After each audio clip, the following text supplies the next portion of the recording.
శంకర్పల్లి మండలం మున్సిపల్ ఎన్నికల ప్రచారం చివరి దశకు చేరుకోవడంతో శంకర్పల్లిలో రాజకీయ వాతావరణం వేడెక్కింది. ముఖ్యంగా జనసేన పార్టీ తరఫున పోటీ చేస్తున్న యువ అభ్యర్థులు ఓటర్లను ఆకట్టుకుంటున్నారు. ప్రచారంలో భాగంగా ఒక యువ కార్యకర్త అభ్యర్థి ఉద్వేగభరితంగా ప్రసంగిస్తూ వారిలో జరుగుతున్న అన్యాయాన్ని, అవినీతిని కళ్లారా చూసి సహించలేకని ఈరోజు రాజకీయాల్లోకి ముందడుగు వేస్తానని ప్రకటించారు. పవన్ కళ్యాణ్ నాయకత్వం వర్ధిల్లాలని నినదిస్తూ మార్పు కోసం గాజు గ్లాస్ గుర్తుకు ఓటు వేయాలని ఆయన ఓటర్లను అభ్యర్థించారు. జనసేనాని ఆశయాల బాటలో అవినీతి రహిత సమాజం కోసం సామాన్యులు గొంతుగా నిలబడతానని హామీ ఇచ్చారు.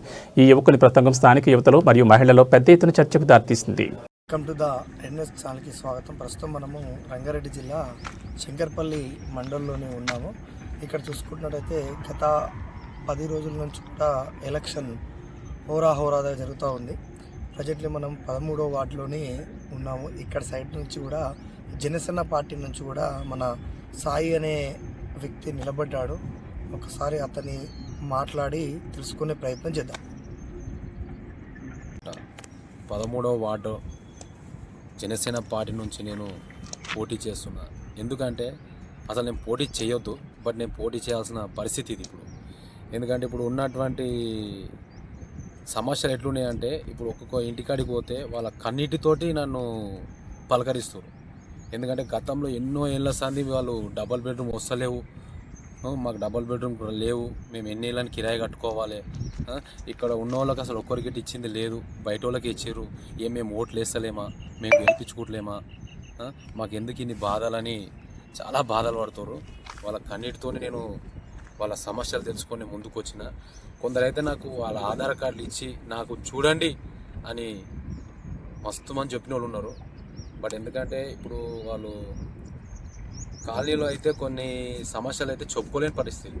ఎందుకంటే అండర్గ్రౌండ్ డ్రైనేజ్ ప్రాబ్లంలు ఉన్నాయి, సీసీ రోడ్ లేకుండా ఉన్నది, అండ్ ఇంకోటి ఏంటంటే వాటర్ ప్రాబ్లం ఉన్నాయి. నేను గుద్దు వాటర్ ప్రాబ్లం గురించి కొట్లాడినా, అలాగే డబల్ బెడ్రూమ్ గురించి కొట్లాడినా.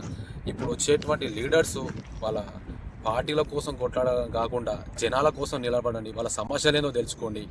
పబ్లిక్ ఎందుకంటే వాళ్ళు ఓట్లు వేస్తారు, మనని గెలిపించుకుంటారు కాబట్టి పబ్లిక్ సమస్యకు ముందు ఉండాలి. మనకు పార్టీ కండువాలు మారుస్తున్నారు, అటువంటి వాటికి ముందు ఉండకండి. జనాల పరిస్థితి అనేది అర్థం చేసుకోండి మనం. ఎందుకంటే ఇప్పుడు నేను ఈ జనసేన పార్టీ నుంచి పోటీ చేస్తున్నా, నన్ను గెలిపియండి, మీ సమస్యకు నేను ముందుంటా.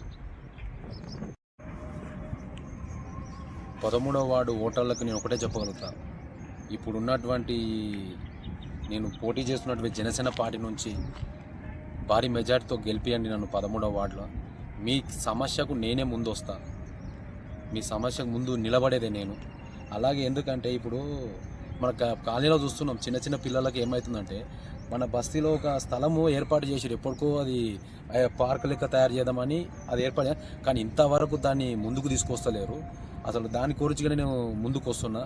నేను ఆల్రెడీ మొన్న జనసేన పార్టీ కాడికి వెళ్ళిన ఉంటే, ఆఫీస్ కాడికి వెళ్తే అట్లనే శంకర్ గౌడ్ గారు ఒకటే మాట అన్నారు, సార్ మా పరిస్థితిలో మాకు ఇక్కడ ఏర్పడ్డటువంటి స్థలం ఒకటి ఉన్నది చిన్నపిల్లలకు పార్కు లాంటిది, అలాగే ఎక్సర్సైజ్ కోసం అని అంటే, దానికి మీరు ఖచ్చితంగా నువ్వు ఆ పని చేస్తావు, నేను చేపిస్తా అని వాళ్ళకిట ముందుకు వస్తారు. మనమైతే మన 13వ వార్డు బస్తీని అయితే బంగారం లెక్క చేసుకోవచ్చు. ఇప్పుడు వచ్చిన వాళ్ళు అయితే నీకు ఏంటంటే రాయిని చూపించి బంగారం అనే మనుషులు తిరుగుతారు. వాళ్ళ మాటలు నమ్మకండి. ఎందుకంటే మనం చాలా ఇబ్బందులు ఎదుర్కొంటున్నాం. ఎన్ని ఇబ్బందులు కూడా సార్ కళ్ళు తెరుచుకొని చూడండి. ఇప్పుడు ఇచ్చేటువంటి డబ్బులకు ఆశపడో కానీ, మందుకు ఆశపడో కానీ మీరైతే ఓటుని అమ్ముకోకండి. నేను ఇదే వేడుకుంటున్నాను. మళ్ళీ 5 ఏళ్ళు బాధపడాల్సి వస్తుంది. ఆ బాధల నుంచే నేను ఇప్పుడు మీ ముందుకు వస్తున్నాను. నేను మీ అమూల్యమైన ఓటు జనసేన పార్టీ చాయ్ గిలాస్ గుర్తుకు ఓటేసి గెలిపించగలసిందిగా కోరుతున్నాం. సీరియల్ నెంబర్ వచ్చేసి నెంబర్ 2, భారీ మెజార్టీతో గెలిపించండి. జై జన.